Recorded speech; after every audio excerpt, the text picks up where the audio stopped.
Gran gusto de saludarlos en este nuevo programa de Corrientes de Pensamiento. Yo quiero agradecerle enormemente a mi querido amigo el doctor, el ingeniero Manuel Solanet, que haya venido hoy al programa, porque sé que no era muy fácil para él venir a Corrientes de Pensamiento en el día de hoy. El señor Solanet también ha venido varias veces, ha hablado claramente, como él lo hace siempre. Para mí es uno de los argentinos más sabe de gasto público. Es presidente de la Academia de Ingeniería, de las Ciencias Morales y Políticas y director, yo decía secretario, director de la Fundación Libertad y Progreso. No soy presidente de la Academia de Ingeniería, soy académico. No, yo de la otra me confundí, integrante de Ciencias Morales y Ciencias Morales y Políticas. Ha asumido hace unos meses la presidencia. No querés reo, no creo que haya ahí tampoco mucho. No hay. Daniel, Manuel, te agradezco mucho tu presencia. Sé que fue un momento especial, con una gentileza de venir hasta acá. Así que tenemos que empezar a hablar a fondo del tema, tener varias cosas de libros de los cuales hemos analizado y estudiado. Cuando hablábamos siempre del presupuesto, fuiste secretario de Hacienda de la Nación, y si empezamos por el gasto público, que me parece que es en definitiva un tema fundamental. Yo creo que es el gran desafío de la gestión de gobierno, volver a encauzar el gasto público en sus niveles históricos y darle eficiencia al gasto. Para que la gente se dé una idea, el nivel de gasto público en la Argentina, nación, provincias y municipios, estaba en el orden del 30% del Producto Bruto Interno. En el 2001, ¿no? Más o menos cuando en el 2001, hubo ese 2002. problema. Hoy estamos en el 43%. O sea, ha crecido mucho más rápidamente que lo que ha crecido la economía. Y el gasto público hay que financiarlo, los recursos no vienen del aire. Eso quiere decir de que la gente está pagando más impuestos y que además está sometida a un impuesto que no lo ve, pero sí lo sufre, que es el impuesto inflacionario. Porque parte de ese gasto se tiene que financiar con emisión, porque los impuestos no alcanzan. Bastante emisión, por cierto, ¿no, Manuel? Y después apelar al ANSES, bueno, además las cualquier cajas, cosa en contra de lo que... Sí, entre los damnificados por este nivel de gasto están los futuros jubilados, porque los fondos que acumuló el ANSES y que obtuvo de la expropiación de las AFJP, esos fondos se los está gastando el sector público. Ahora, ¿cómo se baja el gasto público? ¿Podemos llegar a aquellos niveles? Tengo que confesar de que es extremadamente difícil retornarlo. Te paso una pregunta ahí, te interrumpo. Sí. Vos lo dijiste también en este programa, de esto del gasto público. Creo que récord esta cifra casi, ¿no? Es récord histórico en la Argentina. Récord histórico en la Argentina. Sin ninguna duda. Ese incremento se ha debido a varias circunstancias. En primer lugar, al aumento del número de empleos públicos. De 2.200.000 se ha pasado a 3.300.000. Ha habido un aumento del 50%. Y eso el Poder Ejecutivo Nacional, provincia, municipios. Distribuido en los tres niveles. Y de ahí la mayor dificultad de volver a su cauce el gasto, porque nuestro país es un país federal, de manera de que son decisiones muy atomizadas. Hay más de 1.000 municipios, hay 24 provincias, incluyendo la ciudad de Buenos Aires, y estas actúan independientemente de la voluntad que tenga un gobernante nacional. Este es un factor de aumento. El otro factor es el crecimiento de los subsidios. Hay subsidios que van dirigidos a la gente, como son los llamados planes sociales, y hay otros subsidios que van dirigidos a empresas que no han podido ajustar sus tarifas porque el gobierno las congeló, tienen pérdidas y para poder seguir operando el gobierno tiene que darles dinero. Esos son los que van al transporte, a la energía, incluso a algunos sectores de la industria. Estos subsidios se pueden bajar cuando se normalice el sistema de precios. Hay otro elemento de gasto importante, que es el que deriva de la moratoria previsional. En algún momento se dictó en estos últimos años una ley que permitió que más de 3 millones de personas obtuvieran la jubilación sin haber hecho los aportes. Cobran todos los meses. Este es un rubro de gastos que no se puede recortar o volver atrás porque hay un derecho adquirido. Por eso te decía que es un desafío muy difícil de lograr, porque hay factores de gasto que son rígidos, que no vuelven a la baja. Entonces vamos a tener que acostumbrarnos en el futuro a que la Argentina va a tener un nivel de gasto público alto, menor que el de hoy, y va a tener que pagar impuestos como no había pagado en el pasado, y creo que la gente lo está sufriendo hoy, lo siente. Lo siente. Tenemos la protesta de los trabajadores que empiezan a pagar ganancias, incluso aquellos que tienen salarios que no eran antes un salario considerado de rico. Estuvo una integrante de tu academia la semana pasada en el programa, es decir, la doctora Marita Carballo. Y hablábamos con ella, yo decía, el impuesto al trabajo, el impuesto a las ganancias, en definitiva, de alguna manera. Y hablábamos de 3 temas que yo digo que la agenda de los políticos no coincide con la agenda de la gente. Esto te lo digo para que vos te explayes con tranquilidad de lo que yo pienso. Creo que a la gente le preocupa fundamentalmente en este momento el tema de inseguridad, el tema de inflación y el tema corrupción, que entró a jugar un fundamental papel ahí, ¿no? La corrupción es otro factor de gasto. Eso te Porque claro. Las obras públicas han salido más caras porque hay mecanismos de retorno, porque hay desviación de fondos, incluso en los subsidios. Subsidios que parecen justificados socialmente se han utilizado con fines políticos. Y la canalización de estos subsidios también hay vuelta. Acá hay un rubro de gasto que obviamente hay que cortarlo, por razones morales, las primeras, pero por razones económicas y sociales. Claro. O sea, hay aspectos del gasto público que se pueden manejar y los van a tener que manejar quien venga, porque no se soporta esta presión tributaria. En la Argentina un gasto de 43 puntos del producto no es bancable. Querido Manuel, ¿vos crees que hay que hacer una reformación impositiva? Porque algunos cheques, digo, y me acordé de eso por el impuesto al cheque. El impuesto al cheque. El impuesto al cheque me traicionó el subconsciente. Son impuestos distorsivos que eran por un tiempo muy corto y quedaron definitivamente. Por supuesto que hay que hacerla, eliminar los llamados impuestos parches, impuestos distorsivos. Sí. No puede ser que un país tenga impuestos a las exportaciones. Esto finalmente ha afectado nuestro comercio exterior y ha afectado sectores importantes y básicos de nuestra economía. Claro que esto va unido a una situación de cambios que pretendía tener un cambio elevado y alto y no lo tiene más. O sea, hay una combinación de medidas que hay que tomar en varios planos, en el plano cambiario, monetario y fiscal, y entre ellas la reestructuración impositiva, eliminando los impuestos distorsivos, eliminando estos impuestos al trabajo, que afectan el empleo y gravan injustamente a quienes no deberían tributar de esa forma. Todo esto está unido a un programa integral. Uno no puede decir hay que sacar este impuesto cuando no baja el gasto, por ejemplo. Claro. Es una regla básica. Hago regla lo que básica, a mí me conviene y no lo que no me conviene, de alguna manera. Otra regla básica es que nadie puede gastar con billetera ajena. Está bien. Y esto ocurre en la Argentina. Tenemos un sistema donde es el gobierno nacional el que recauda la mayor parte de los impuestos y luego lo distribuye en provincias y las provincias en municipios. Parte en forma automática, parte en forma discrecional. Pero en general, gran parte de las provincias argentinas dependen de impuestos que no recaudan.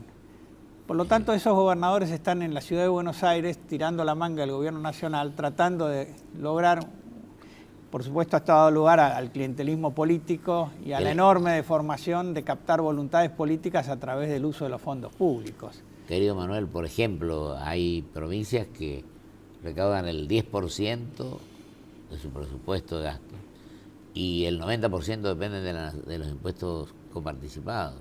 Bueno, eso se llama gastar con billetera ajena. Por eso te digo. ¿Cuál es la actitud del que gasta con billetera ajena? Tiene el beneficio de gastar más, pero no el perjuicio de recaudar más. Entonces, ¿qué sucede? Gasta más. Esto es así. Y es así acá, es así en nuestras casas, es así en nuestras empresas, es así en todo el mundo. Ahora, ¿vos crees que acá está el tema de la emisión, que es gravísimo, y el tema, no podés emitir dólares, entonces emitir pesos, pero y el cepo cambiario, diríamos. Bueno, esa es otra circunstancia. Esas dos cuestiones, ¿no? Hay muchas más que esas, pero esas no, son ya sé, pero digo dos grandes así. Sí, no se puede. Y yo creo que la otra importante, no sé qué opinas vos, es que los últimos presupuestos nacionales se han aprobado a libro cerrado prácticamente. Bueno, eso es porque... ¿Vos te acordás que demandaban días, sesiones? Eso habla de la falta de independencia de poderes. Claro, es el sistema republicano... Alguien dijo que el legislativo era la escribanía de gobierno, Así porque es. las leyes se aprobaban a libro cerrado, la oposición no lograba tener las mayorías necesarias para inclusive modificar el presupuesto. Ahora se agrega otra dificultad. Con una inflación del 24-25% es muy difícil presupuestar. ¿Vos creés que vamos a tener más o menos la inflación ahora? Bueno, esa es la que tenemos. La La que semana tenemos. anterior se dio a conocer el índice Congreso. El 1,9, 1,90 casi y 2, tantos. 1,98 creo. Y en los últimos 12 meses dan una relación cercana al 24% de aumento de precios. Yo me acuerdo que hace unos años el Parlamento trataba el presupuesto, pero sacándole el jugo al análisis, diremos. Yo me acuerdo que tenía un gran asesor que era José Antonio Bocos, cuando era senador, y a vos te consulté muchas veces sobre el gasto, sobre varias cosas. Teníamos reuniones con vos y me has ayudado muchísimo en ese aspecto. Pero hoy se trata de un día para el otro, se manda el presupuesto y se aprueba así. Bueno, hay que recuperar el rol del Parlamento en el presupuesto nacional y hay que imponer reglas, sobre todo que alineen los incentivos y los intereses para que los administradores públicos gasten menos y gasten mejor. Así es. Vos hablaste de seguridad, por ejemplo. Bueno, eso te decía. Bueno, ¿qué inversión hay en eso? Tenemos que el gasto público pasó del 30% del producto al 43% y tenemos menos seguridad, menos educación, menos salud. Salud. Entonces la gente tiene derecho a preguntarse ¿en qué se gasta todo esto? Hemos hablado de en qué se gasta. Y la sociedad tiene derecho a exigir mucho más a sus mandatarios, ¿no? Pero por supuesto. Y no exige en realidad. Yo creo que la sociedad tiene que animarse a hacer esto. Hay mucha pasividad y yo creo que esa pasividad se pierde ocasionalmente cuando ocurren cosas como el corralito o cuando la inflación se va para arriba y los salarios entonces no pueden alcanzar. Y la convertibilidad, que también de alguna manera influyó en alguna forma, ¿no? La convertibilidad permitió que tuviéramos estabilidad de precios durante 10 años, Sí. lo cual fue un hecho positivo. Falló porque paralelamente no se hizo toda la corrección que debía hacerse en el nivel de gasto y en el nivel de déficit público.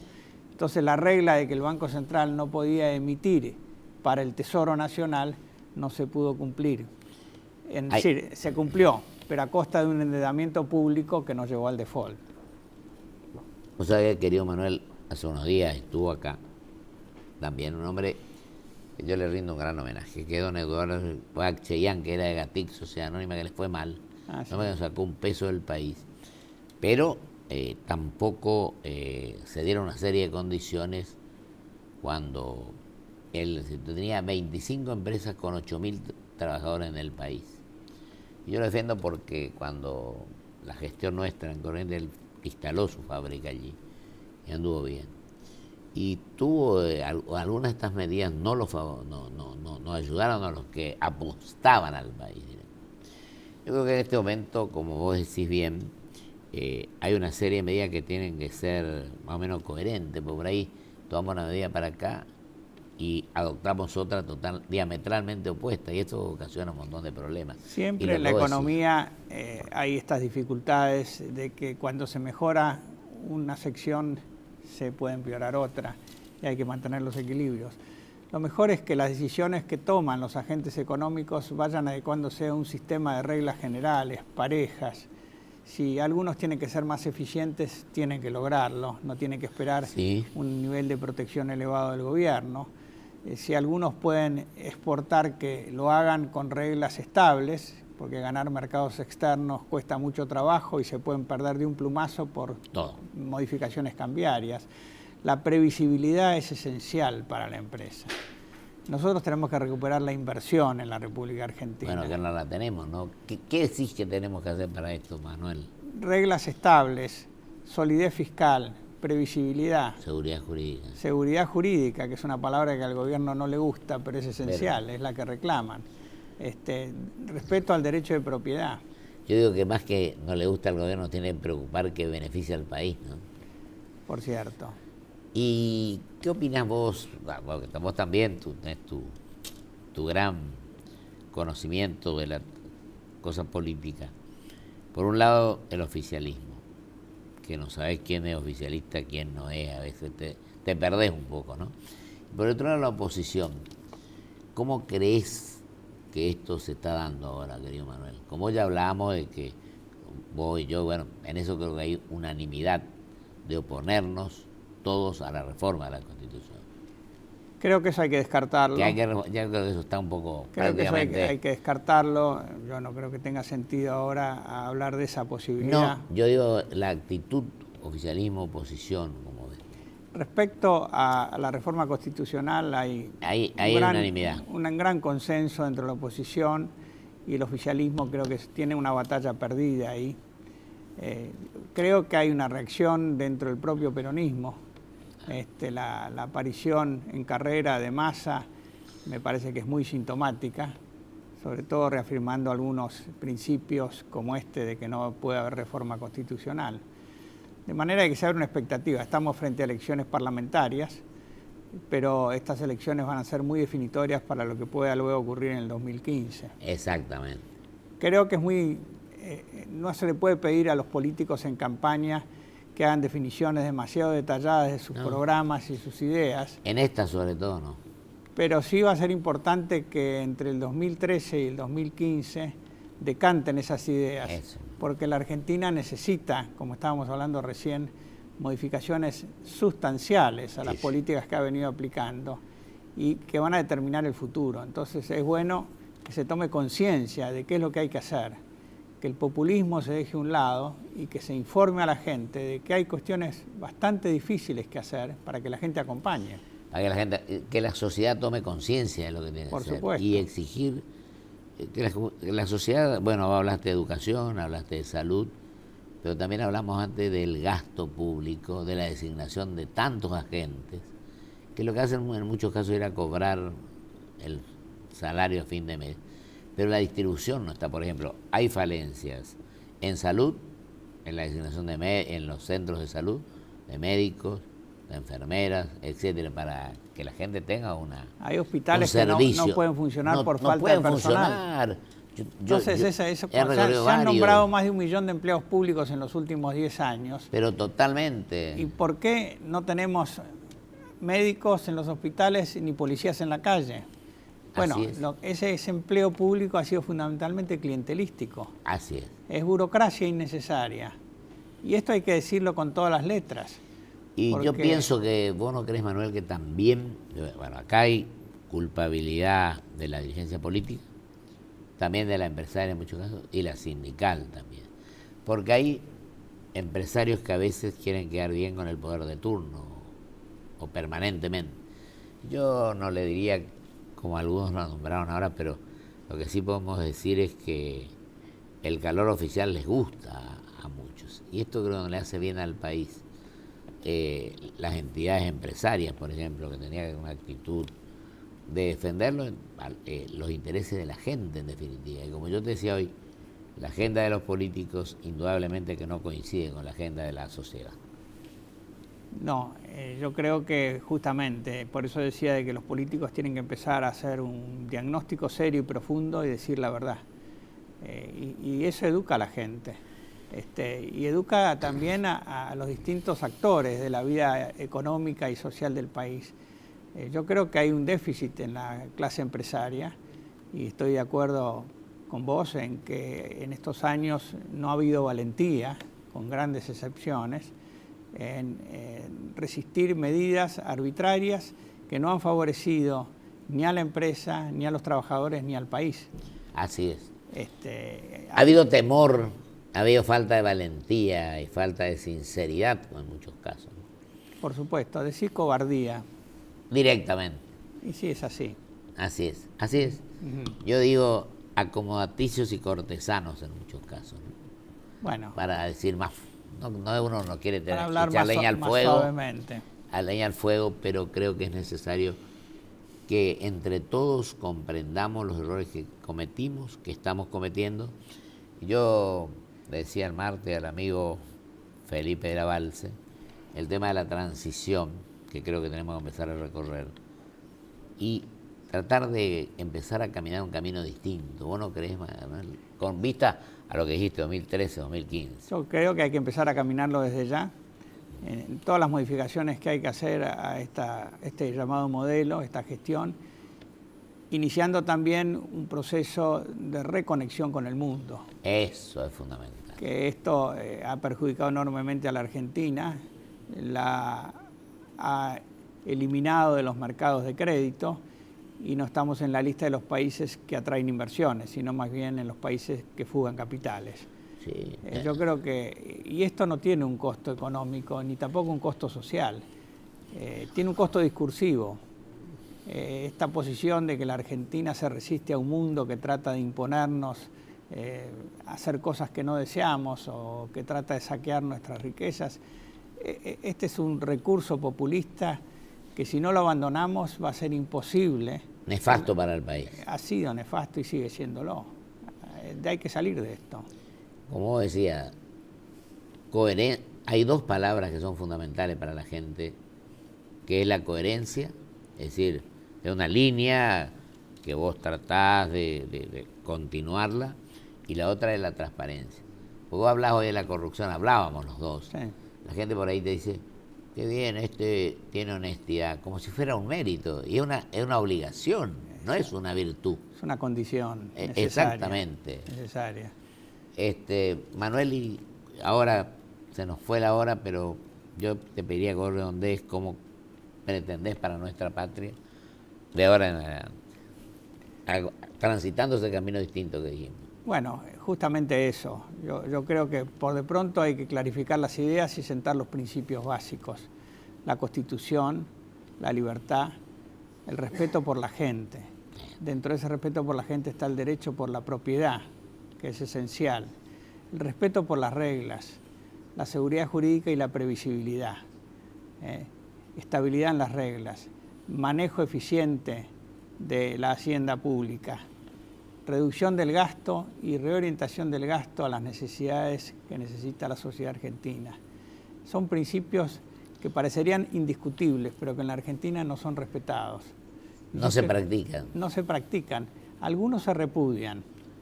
Alguien dijo, no sé qué calificativo, pero algo así como odio la seguridad jurídica, un funcionario del Estado. Es tremendo, ¿eh? Eso es increíble, que haya dicho eso y que no haya habido una reacción, como ha habido otras cosas. Y por supuesto la honestidad. Efectivamente. Querido Manuel, yo te deseo toda la suerte del mundo, sos un gran argentino. Todo lo que estás haciendo en la academia, todo lo que estás haciendo en la fundación, todo lo que estás haciendo en tu vida privada y en estas actividades, y bueno, y en la vida pública lo hiciste. Así que con personas como vos tenemos que sentirnos reconfortados y pensar que podemos tener un futuro mejor para la gente. Muy generoso tu No, juicio. te lo digo no porque seamos amigos, sino sino porque... No, lo digo con total convicción.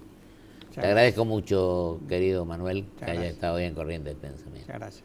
Vamos a un corte y vuelvo con mis conclusiones.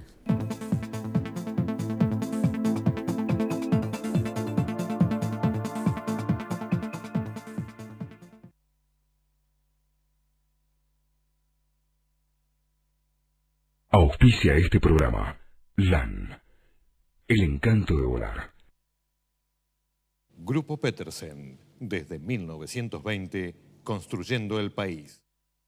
Tenga el tamaño que tenga, olvídate del granizo. Provincia Seguros te ofrece cobertura contra granizo sin franquicia y sin costo adicional. Elegí el mejor seguro para tu auto. Llama al 0810-222-2444. Consulta con tu asesor de seguros o en nuestras sucursales. Provincia Seguros, una empresa del Grupo Provincia. Cumplimos 15 años y lo celebramos inaugurando la nueva Terminal B de Ezeiza, con una inversión de 570 millones de pesos. Aeropuertos Argentina 2000. Soñamos con vos. BBVA Francés. Por un futuro mejor, siempre. Adelante. Porque lo querés de verdad, lo cuidas mucho y tratás de que no le pase absolutamente nada. Pero él ya está grande y es hora de que tenga su propio auto.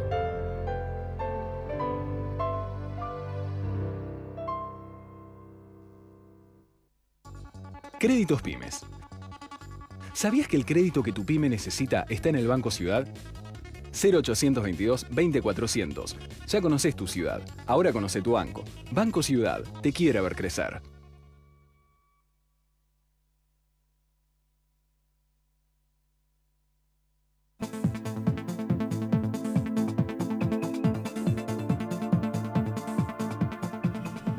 Ha sido un gusto y un placer hablar con un amigo y con un argentino de la envergadura moral e intelectual del ingeniero Manuel Solanet. Yo llego a la siguiente conclusión. Hemos analizado diversos temas, hemos visto el tremendo problema que tenemos en materia económica, y creo que esto no es la inflación, el gasto público, la corrupción que preocupa a la gente, en definitiva, nuestra falta de inserción en el mundo globalizado y competitivo. Pero rescato, para ser sintético, tengo 1 minuto y medio, que tenemos el compromiso y la obligación de comenzar una etapa de transición para que recorramos un camino distinto. Ninguno de nosotros puede decir que no hayamos cometido errores, ya sea en la tarea pública, en la función pública, y creo que tenemos que pedirle a la sociedad que comience a examinar y a analizar cuál es la actitud y el papel que desarrollan aquellos funcionarios a los cuales elige el pueblo, lo eligen nuestros compatriotas, los hombres del interior y también de capital, los seres humanos. Antes que dirigentes somos ciudadanos y fundamentalmente seres humanos. Dijo dos cosas al final del ingeniero Solanet, que tenemos que tener previsibilidad y que tenemos que tener honestidad, que la gente está exigiendo. No es una virtud, es nuestra obligación. Y el ciudadano puede exigir a sus mandatarios que cumplan el rol para los cuales fueron electos. Quiero terminar, porque se me ha ido el tiempo, diciendo que hagamos este compromiso. Digamos en qué nos equivocamos y tratemos de volver a lanzarnos hacia el porvenir, pensando en la patria, pensando en nuestro país, pensando en los seres humanos, que en definitiva es el motivo por el cual estamos trabajando. En paz, sin odio, sin rencores y con una gran palabra que es la reconciliación y también la libertad. Muchísimas gracias. Hasta el próximo programa, si Dios quiere.